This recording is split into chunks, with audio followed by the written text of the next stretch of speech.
amigos, ¿cómo están ustedes? Primero perdonen por la tardanza en el video, pero para los amigos que no están en Santiago tuvimos un grave problema con el suministro de energía eléctrica. De hecho, yo estuve 4 días sin la energía, por tanto no pude sacar el video la semana pasada como era mi intención, porque no tenía cómo hacer el montaje de las imágenes y eso. Así que, pucha, sorry por aquello, pero la naturaleza dicta algunas cosas y uno tiene que seguirlas, no te queda otra. Bueno, dicho esto, agradecerles de nuevo por su, primero, paciencia, y segundo, por las suscripciones, que ya estamos llegando a la meta de los 10.000, lo cual me tiene sumamente feliz. Y nada, sigamos así, suscripciones, deditos para arriba, todo bien, todo fantástico. A ver, vamos a tener un tema que es un poquito más complejo y seguramente va a levantar los mismos sentimientos nacionalistas que levantó los dos videos anteriores de recuperar las cautivas.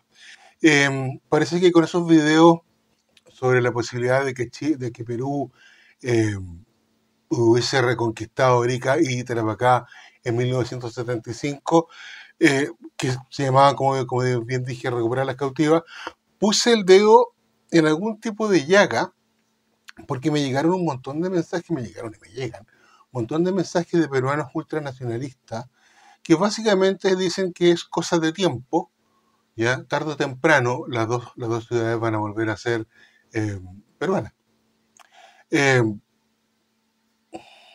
Uno de ellos fue incluso más lejos y me dijo que Perú era un país pacifista y que Chile era un país belicista.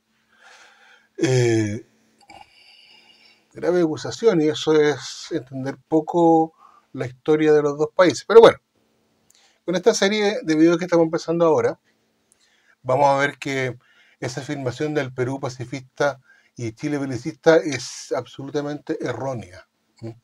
Y lo vamos a demostrar.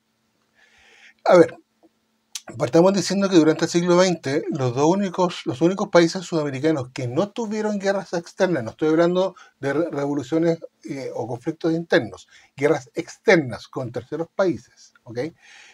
Fueron, los que no tuvieron durante el siglo XX fueron Uruguay, Venezuela y Chile. Todo el resto de nuestra Sudamérica tuvo guerra, vamos a ver.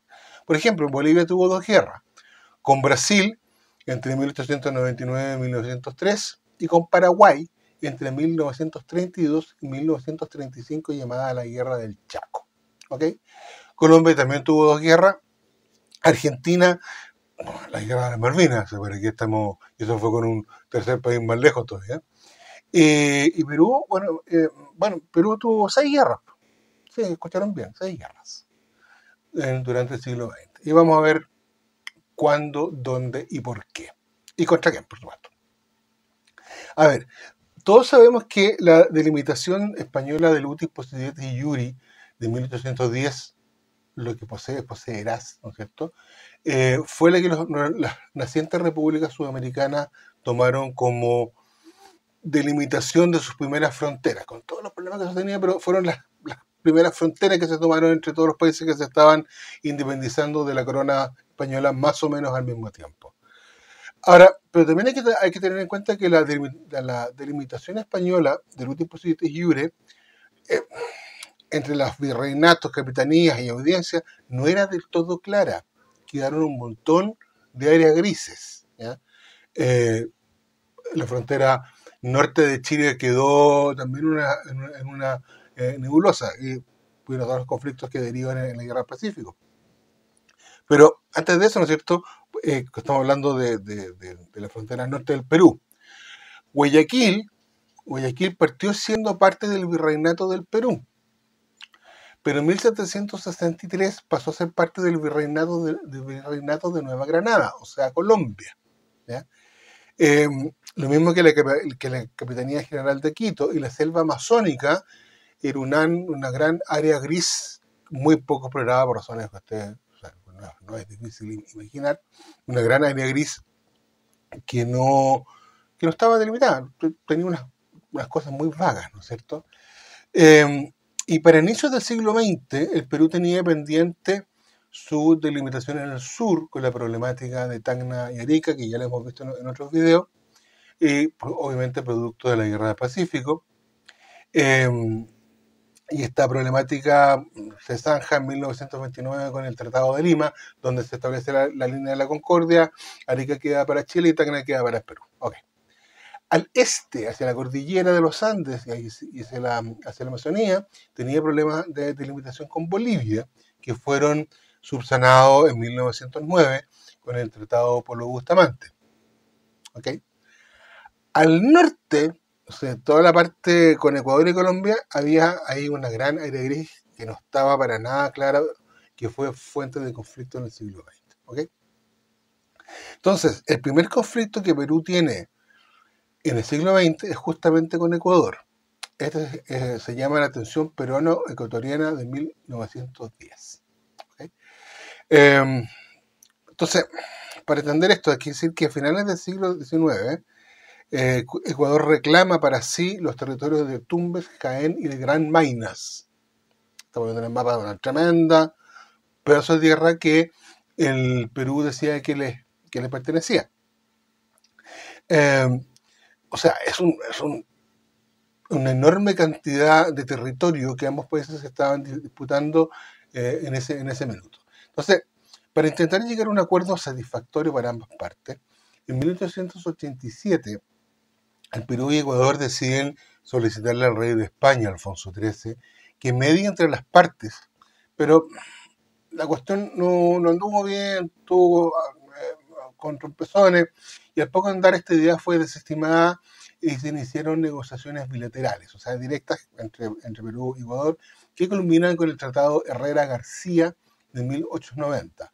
Pero ese tratado no fue ratificado por el Congreso peruano. Hay 50.000 razones, pero no fue ratificado por el Congreso peruano. ¿Vale?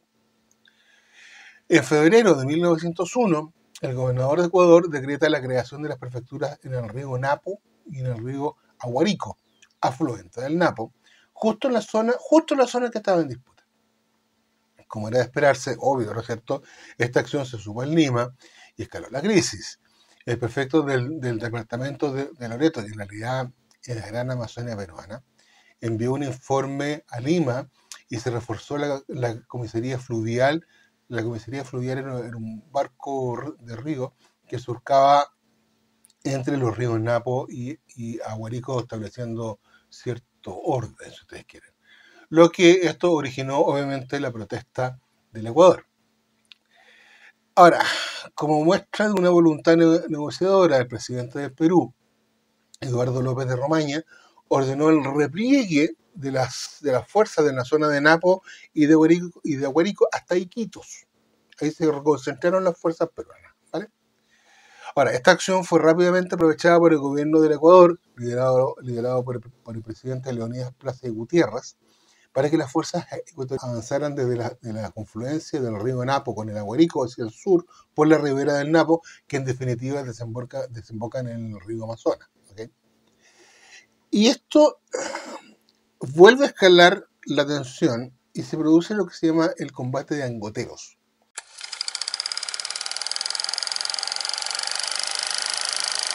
Las fuerzas peruanas en Iquitos, informadas del avance ecuatoriano, remontaron el río Napo en una lancha patrullera bautizada como Cahuapanas. Espero haberlo dicho bien, Cahuapanas. Bueno, esta fuerza peruana llegó a Angoteros el 26 de junio de 1903 y el comandante de la fuerza peruana, capitán Juan Francisco Chávez Valdivia, conminó a la fuerza de Ecuador a que se retiraran. Sin embargo, ellos respondieron con nutrido, como dice la crónica, con nutrido fuego de fusilería. O sea, la dispararon así de buena primera. Por lo que indica el, comillas, compendio de la historia general del Ejército del Perú, volumen 2. El capitán del ejército peruano estaba al mando de 23 soldados, o sea, una fuerza chiquita, ¿ya?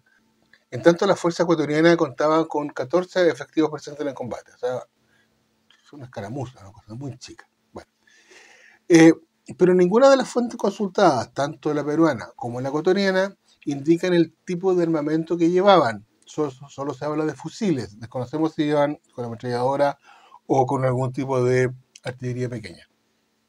Solamente sabemos que eran fusiles. También se nos dice que las fuerzas del Ecuador, después de este encuentro de armas, tuvieron 4 muertos y 4 prisioneros, mientras que las peruanas ninguna. Me parece raro que la fuerza que ataque no tenga bajas, que solo tenga la fuerza que defiende. Pero no hay más información. ¿Okay?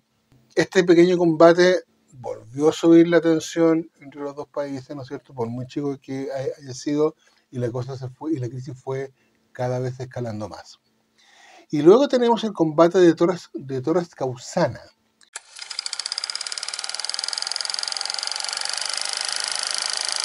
Que se produce inmediatamente, casi inmediatamente después de Angoteros. Recordemos que los tiempos aquí son elásticos. ¿Ah? Esto no es como hoy día que todo es casi instantáneo. Los tiempos son bastante elásticos en esa época. Bueno, después del combate de Angoteros, las fuerzas ecuatorianas comenzaron a ser reforzadas, estableciendo bases sobre las riberas del río Aguarico. Se fueron creando pequeños puestos, ¿ya? Puestos de 20 hombres, 25 hombres cuando mucho. Esto tenía por objetivo volver a retomar la intersección de los ríos Napo con el Aguarico, un punto estratégico. ¿Ok? Entonces, 64 hombres, no, una fuerza pequeña, 64 hombres al mando del teniente coronel Lauro Guerrero Becerra, armado con fusiles, ahora sí que tengo el dato, Mauser 7184 de 8 tiros, manual, o sea, no eran semiautomáticos, sino que el tiro manual, y dependiendo de la fuente consultada, 1 o 2 cañoncitos. No sé si los cañoncitos eran de avancarga o de retrocarga, si me imagino por la época que tienen que haber sido de retrocarga. Ellos avanzaron hacia la base peruana llamada Torres Causana o Bolognesi, el día tiene otro nombre. Justo ahí en la intersección en donde se juntan estos dos ríos, el Napo con el Aguarico. Por su parte, los peruanos, que estaban ahora en la posición defensiva, tenían apostado 42 hombres al mando del mayor Juan Chávez Valdivia y contaba con una pequeña lancha fluvial artillada llamada Iquitos. De esta manera, el 28 de julio de 1904, o sea, justo el día aniversario de la independencia del Perú, el comandante de las fuerzas ecuatorianas, el coronel Lauro Guerrero Becerra, envió un mensaje, envió una estafeta, a los peruanos intimando a que desocuparan esa zona porque ellos consideraban que estaban en zona de Ecuador y no en Perú, y bueno, todo lo contrario. Entonces, al tener una respuesta negativa, el comandante ecuatoriano, Guerrero Becerra, dijimos, dividió su fuerza en dos y atacó fuertemente a la posición peruana que estaba en defensa. Y aquí es donde existen dos versiones del combate, totalmente diferentes. Y la verdad es que cuesta entenderlo un poco, pero en fin. La primera de ellas, que es de la Marina del Perú, indica que las fuerzas peruanas estaban embarcadas en la lancha Iquitos, ¿ya? Que al mando del teniente Oscar Mavilla Russo. Y el teniente Mavilla resultó herido en este pequeño combate. Es decir, los peruanos combatieron desde la lancha a tierra, mientras que los ecuatorianos estaban tomando posiciones en el terreno. Cosa que se enlaza más o menos con la otra versión, que dice que que es de fuente ecuatoriana, que nos dice que consiguieron, que los ecuatorianos consiguieron tomar la posición, logrando la retirada de los peruanos, pero que 2 horas después llegaron refuerzos a bordo desde la lancha Iquitos, rechazando el ataque y manteniendo la posición. A ver. Una versión nos indica que los que estaban en tierra se suben a la lancha Iquitos y combaten y vencen a los de Ecuador. Otra versión indica que los de Ecuador avanzan, toman la posición y llegan a la lancha Iquitos y retoman la posición. No sé cuál de las dos es correcta. Bueno, como haya sido, ¿ya? Este pequeño combate entre ecuatorianos y peruanos dejó un saldo de 28 soldados ecuatorianos muertos y 2 prisioneros, mientras que los peruanos sufrieron 2 soldados muertos y ningún herido. Todo esto según fuentes peruanas. De nuevo, encuentro... No me cuadra que un combate, por muy chico que sea, que hayan atacado 64 hombres y 28 muertos es una brutalidad, es casi 50% de la fuerza, por tanto no... Ok, dejémoslo ahí, no hay más fuentes, así fácil para encontrar rápidamente, no hay más fuentes, habría que ir a estudiarla a Ecuador y a Perú. Bueno, sin embargo, las consecuencias fueron sumamente importantes y aquí tenemos que centrarnos. El Perú toma el control definitivo de de la desembocadura del río Aguarico en el Napo, ¿ya? Que posteriormente, como dije, desemboca en el Amazonas, o sea, tenía toda esa línea completa. Y lo otro importante que los combates de Angoteros y de Torres Causana llevaron a estos dos países a firmar un protocolo de acuerdo para solicitar nuevamente la intervención del rey español de Alfonso XIII como árbitro para que zanjara esta disputa en la zona amazónica. Hasta aquí todo parecía volver más o menos a una normalidad o a una normalidad aparente. El rey de España tomó el caso, formó un consejo asesor integrado por el historiador español Ramón Méndez Pidal, uno de los grandes historiadores españoles, con un equipo de juristas y de cartógrafos que se dedicaron a escuchar las posiciones tanto del Ecuador como de Perú, analizar los mapas, y mientras tanto para bajar el nivel de la tensión y no provocar nuevos encuentros o desencuentros, como ustedes quieran, se le solicitó a los dos países que retiraran las guarniciones militares a fin de evitar nuevos combates, lo cual es como lógico, lo que fue hecho a partir de abril de 1905. Las dos fuerzas se devolvieron un poco a sus bases iniciales. ¿Okay? Después de conocer las argumentaciones peruanas, ecuatorianas y estudiar el asunto junto con el Consejo, el rey Alfonso XIII quiso dar una solución equitativa, ¿ya? Más que jurídica, en base a todos los antecedentes presentados, el rey Alfonso quiso dar una partición más o menos igual a ambos países. Repartir el área amazónica es medio complicado, pero eso fue lo que el rey quiso hacer. Bueno, con todo esto se preparó la redacción del documento final para ser entregado a las partes, ¿ya?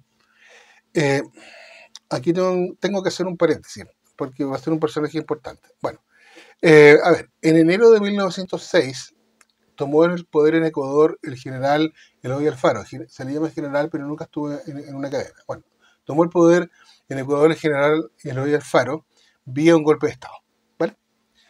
El 19 de julio de 1907, el ciudadano ecuatoriano Enrique Baquerizo fue uno de los conspiradores que intentó asesinar al presidente Eloy Alfaro. Baquerizo fue apresado y fue desterrado a España. ¿Ok? Cierro paréntesis. ¿Por qué es importante este señor? En marzo de 1910, Baquerizo se encontraba en Madrid y aparentemente, nadie sabe cómo, se enteró de una parte del escrito del laudo arbitral español que próximamente iba a ser entregado. Las crónicas, básicamente crónicas de prensa ecuatorianas, indican que Baquerizo encontró que lo que estaba escrito en el laudo era tremendamente perjudicial para el Ecuador y envió la información con tinte alarmista, ¿eh? Con tinte absolutamente alarmista hacia Guayaquil. En Guayaquil se publicaron esta información entregada por Baquerizo y que sacaron la conclusión que el laudo era totalmente favorable al Perú y eso provocó a inicios de abril de 1910 graves desórdenes, graves ataques de los ecuatorianos a todo lo que representase el Perú en el Ecuador. Consulados, legaciones, barcos, empresas, ciudadanos, comercio, los comercios de los peruanos fueron arrasados, etcétera, etcétera, etcétera. Incluso, según la prensa, ¿no? Hubo como 4 muertos en esta trifulca. A todo esto, el presidente Alfaro creó lo que se llamó la Junta Patriótica Nacional para levantar el nacionalismo ecuatoriano, con el grito de Tumbes, Marañón o la guerra. Suena bien como frase publicitaria. Bueno, al mismo tiempo, Ecuador encargó la compra de gran cantidad de armamento en Estados Unidos básicamente carabina Winchester, y en Europa rifles Mauser, que era lo que estaba en boga. Y también compraron artillería de costa para proteger el puerto de Guayaquil, el puerto y la entrada del puerto. Y por último, quizá un poquito improvisado, porque no había mucha historia al respecto, se organizó un cuerpo de guardias nacionales, ¿no es cierto?, llegando a una dotación de 28.000 efectivos. O sea, improvisado, pero ok, se llegaron 28.000 efectivos. En el Perú hubo un cambio de mandatario y tomó el poder Augusto Leguía y Salcedo, otro presidente nacionalista, y mandó a movilizar casi 23.000 efectivos del ejército del Perú bajo el mando del general Enrique Varela Vidaurre. O sea, las fuerzas se iban a encontrar así derechamente. Y lo que viene ahora, amigos míos, es casi como de una opereta o algo, una cosa, un drama cómico. Antes de entrar a la guerra, o sea, estamos hablando de pocas semanas antes de los enfrentamientos bélicos propiamente tal, el Perú exigió reparaciones a Ecuador. Estas reparaciones no son más que una compensación económica y una disculpa por la escalada de la crisis. O sea, tú te disculpas, me pagas algo y esto queda hasta acá. Cosa que Ecuador no aceptó, ¿ya? Y en contraposición propuso darse satisfacciones mutuas. Como te pido perdón, tú me pides perdón, ¿no es cierto? Disculpas mutuas, palabras de buena crianza, que les vaya muy bien, somos grandes amigos, pero último esto fue rechazado por el Perú. Lo puse un poco en términos como de caricatura, pero eso es la sensación que da estas reparaciones que se habían exigido. Bueno, el 18 de mayo de 1910, el rey de España se inhibió de dictar el laudo, escudándose en la dispar opiniones de sus miembros del Consejo, y por lo mismo dejó en libertad de acción a los países que estaban en la contienda. La guerra estaba a punto de estallar, cuando el 22 de mayo Argentina, Brasil y Estados Unidos se ofrecieron como mediadores, logrando bajar la tensión. Chile obviamente se abstuvo de participar en estas negociaciones por tener un tema pendiente con Perú a raíz de Tacna y Arica. ¿Okay? Nosotros nos quedamos afuera. Hubiese sido muy feo que hubiésemos entrado en algún tipo de negociación.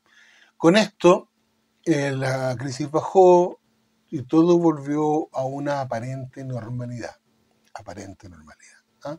Entonces, amigos míos, estamos viendo que el primer conflicto que tuvo el Perú en el siglo XX fue contra Ecuador.